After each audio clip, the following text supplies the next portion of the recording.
भुक्कड़ सास।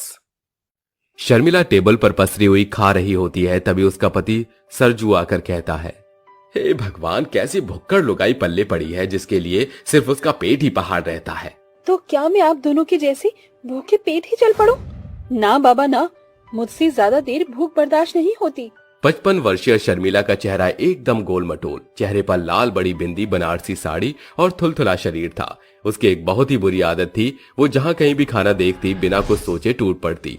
वो तीनों लड़की वालों के घर पहुँचते हैं, जहाँ टेबल पर ढेरों खाना देखकर भुक्कड़ शर्मिला कहती है, खाने का भंडार देखकर मेरे भूखे पेट का सब्र का बांध टूटता जा रहा है।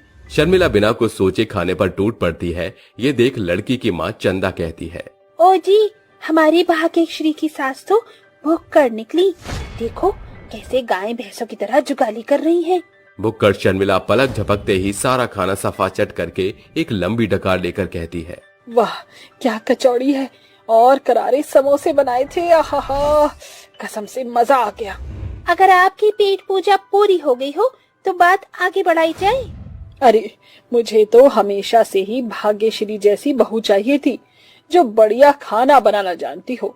भूखी शर्मिला की बातें सुनकर उसका पति सरजू बात संभालते हुए कहता है, दरअसल आनंद की अम्मा को मजाक करने की पुरानी आदत है। पारिवारिक रजामंदी के साथ दोनों का रिश्ता तय हो जाता है। उसके बाद वो विदा लेकर घर आते हैं, जहाँ सरजू कहता है, बेहिसाब खाकर तुम स्लीव वेल का गद्दा होती जा रही हो। इतना खाओगे तो एक दिन फट जाओगी। अरे क्यों मेरे छुई मुई जैसे शरीर को नजर लगा रहे हो? अरे पहाड़ जैसे शरीर का मिसाल छुई मुई से मत करो। उसका नन्हा पौधा भी तुम्हारी ताकतवर फूंक से क्षण भर में मुरझा जाएगा। शर्मिला को आधी रात कमरे के चक्कर काटता देख सरजू कहता है, देखा तुम्हारी भूख और बढ़ता शरीर का वजन तुमको चैन से सोने भी नहीं दे रहा। अरे मैं तो कल के लिए बेताब हूँ। उस बड़े सी 5 स्टार होटल में मैं खाने के लिए क्या क्या मिलेगा मुझे। आहा हा हा। अगले दिन सभी एक साथ 5 स्टार होटल पहुँचते हैं, जहाँ शर्मिला कहती है, अरे कैसा होटल बुक किया है आपने भाई साहब? यहाँ के वेटर कितना धीमा काम कर रहे हैं। ऐसे तो भूख से मेरी जान ही निकल जाएगी। इतनी भूख तो दानव को भी नहीं लगती होगी। जरा भी काबू नहीं इनको अपनी जुबान पर। एक नंबर की भुक्कड़ है तेरी सास भाग्यश्री। माँ अब क्या आप उनके खाने में नजर ही काटती रहेंगी? अरे क्या खुसर फुसर चल रही है माँ बेटिया में? कुछ खास नहीं सासू माँ, वो बस खाने की बातें चल रही थी। अरे भूख के मारे मेरे पेट में तो गुड़गुड़ हो रही है। जल्दी से कुछ खाने को मंगाओ। आप सभी बता दीजिए आप सबको खाने में क्या क्या पसंद है। वैसे मेन्यू में idli, dosa, sambar, chilli potato, chowmein, momo वगैरह है।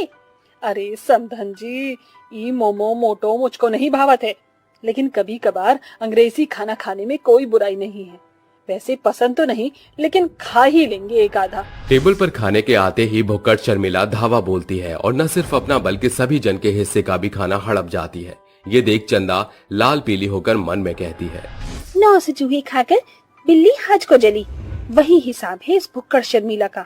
नाना करते हुए भी सभी का हिस्सा हड़प गई भुक्कड़ कहीं की।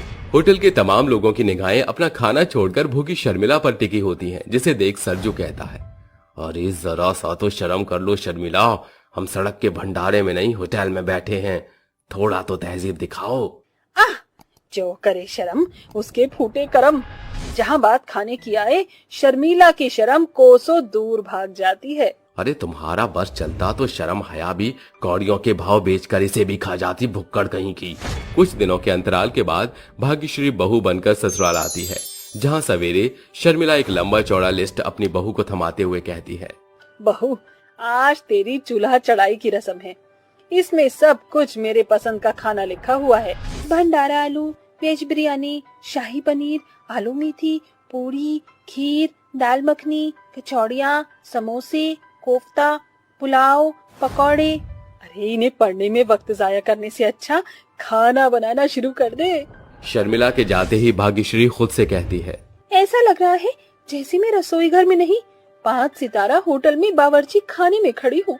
भाग्यश्री को खाना बनाते सुबह से रात हो जाती है और उसका पति खिड़की से झांक कर कहता है, अरे भाग्यश्री और कितना टाइम लगेगा तुम्हें?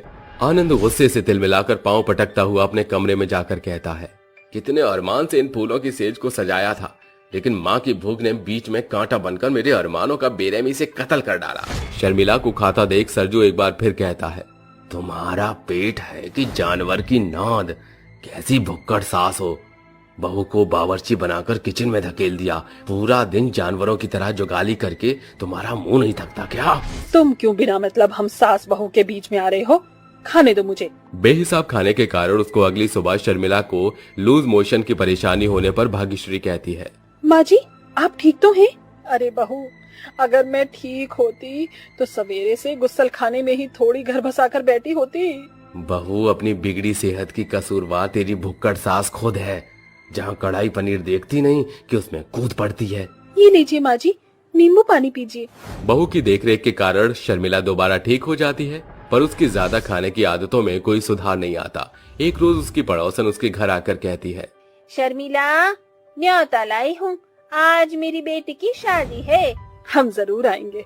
4 बजे शर्मिला सज धज कर कहती है, बहू जल्दी चल, वरना बढ़िया खाना तो बाकी बाराती हजम कर जाएंगे। दोनों सबसे पहले शादी में पहुंच जाते हैं और शर्मिला कहती है, बहू जल्दी से मेरे लिए 2 प्लेट पाव भाजी, 4 प्लेट चाउमीन और 20-25 गोलगप्पे लिया। शर्मिला को लगातार ऐसे खाता देख सभी बातें करते हुए कहते हैं, अरे सांवली जीजी, इस भुक्कड़ को शादी में क्यों बुलाया है? मुझे भी पछतावा हो रहा है। मेरी बेटी की शादी में ये कंजूस मक्खी जूस 21 रुपए का लिफाफा लेकर आई थी और आधी बारातियों का खाना पीना अकेले ही पचा गई थी।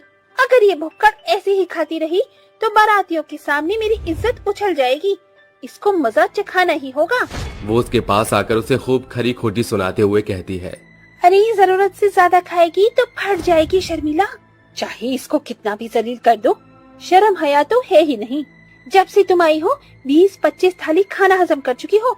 तुम्हें अंदाजा भी है इस स्टैंडर्ड खाने की एक थाली 1500 की है। ज्यादा खाने के कारण शर्मिला को बहुत शर्मिंदा होना पड़ता है। तभी उसकी बहू कहती है, बताइए सावरी आंटी, कितने पैसे चुकाने हैं? मुझे अपनी सासू माँ की भूख की। अरे जिसे जितनी भूख होगी वो उतना ही खाएगा ना। खबरदार जो फिर कभी मेरी सास को भुक्कड़ कहा तो समझिए आप। बहू मुझे माफ कर दे, इतने दिनों तक तुझे मैंने कितना परेशान किया, फिर भी तूने उफ तक नहीं की। अब से मैं अपने खाने पर बहुत कंट्रोल करूंगी, पक्का। ऐसा मत कहिए माँ जी, एक बहू का फर्ज ही होता है अपनी सास की सेवा करना, उनका मनपसंद खाना बनाना। लेकिन आपको अपना थोड़ा सा मोटापा कम करना होगा। इसीलिए अब से मैं आपके लिए पौष्टिक खाना बनाऊंगी, जिसमें तेल मिर्च मसाला एकदम कम हो और जो आपकी सेहत के लिए फायदेमंद भी हो। अब से तेरी ये भुक्कड़ सास अपने खाने पर काबू जरूर करेगी। इस तरह वक्त रहते शर्मिला की अकल ठिकाने आ जाती है और वो अपने बहू के हाथों का खाना खाकर अपना मोटापा और ज्यादा भूख दोनों पर एक साथ काबू पा लेती है।